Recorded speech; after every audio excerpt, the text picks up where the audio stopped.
Welcome. I have my lifelong transformation hat on. Wanted to come live and share with you, four simple strategies that I've learned to get out of your head and start living.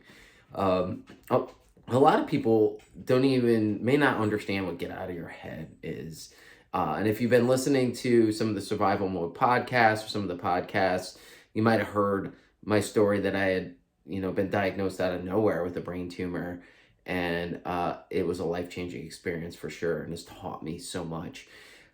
But it's not getting out of your head that way. It's just simply getting out of your head. Like, what do you mean? When we're consumed with thoughts or over consumed with worry or fear, anxiety, or whatever that may be, we're stuck in our head. And I have to say, a lot of my younger years, I had been like stuck. I was absorbed in my own head and fears of worry.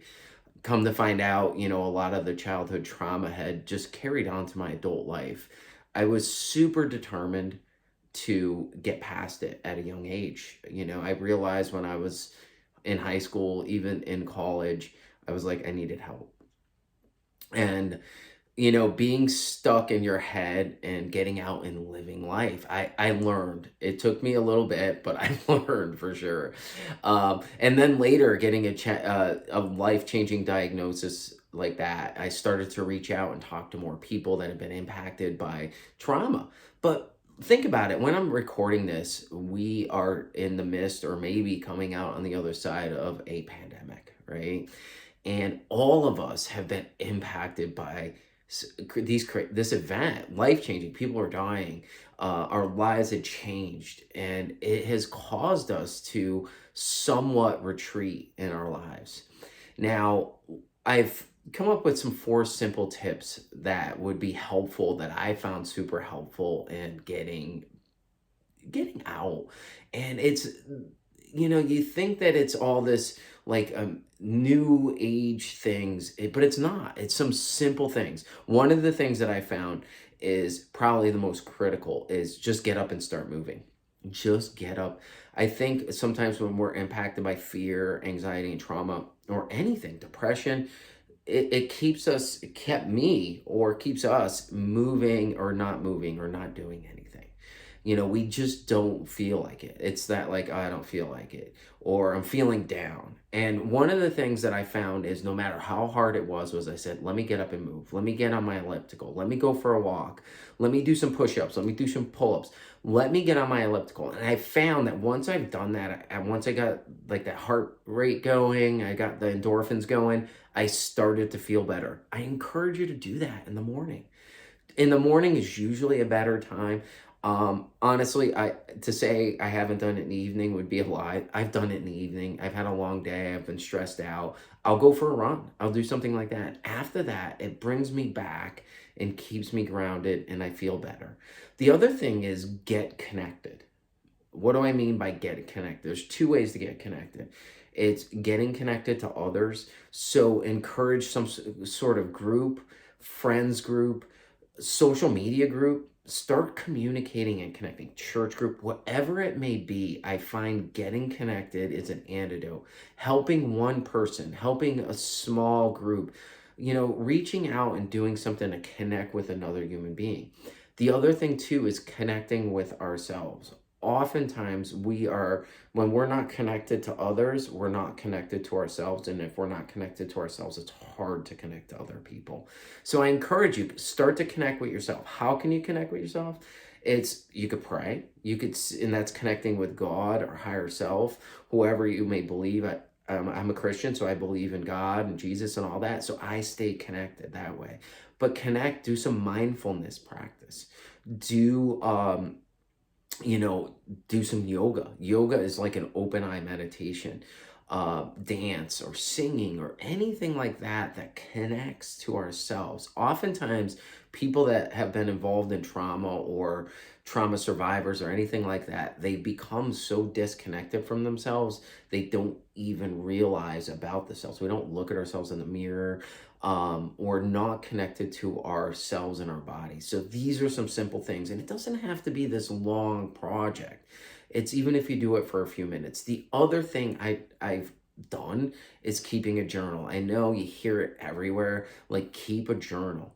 Keep a journal on some of the things in your life. Just start writing.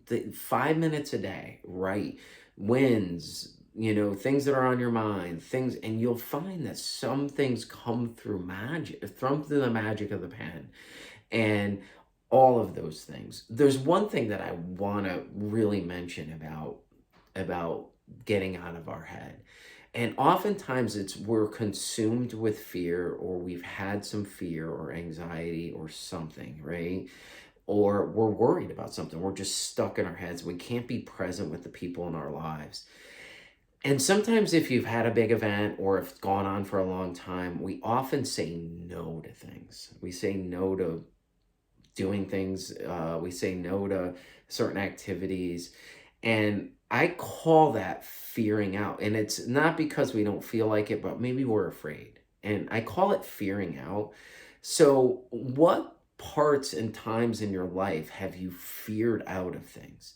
And keep that in a journal, or write it in a journal. Like, I can remember an example when I was a young kid and I was in elementary school, middle school time. I was very good at baseball. I was actually really good at baseball. And for the life, one of the coaches on the all-star team tried to recruit me. And I dodged phone calls. Of course, we didn't have cell phones back then. And he kept asking me, how come you don't want to do it? And I just said, I don't want to do it. And there was a lot of negative stuff going on in my life at that time. And I didn't do it. And I remember that because it was a time that I feared out of it. And the other thing too, I was afraid that I wasn't good enough. I was afraid of getting hit. There was just all these fears, right? And who knows, if I took a step through at that point, hey, maybe I would play for the Sox. Who knows? But it's a point in my life through my journaling, and it doesn't keep me stuck. It's not this thing that I'm really upset about, but it's through the journey that I've taken in my life that I understand this whole concept. And now when things come up and opportunities come up, I don't quote unquote fear out of them. I push through. And the fourth tip that I'm going to talk about is do something different, right?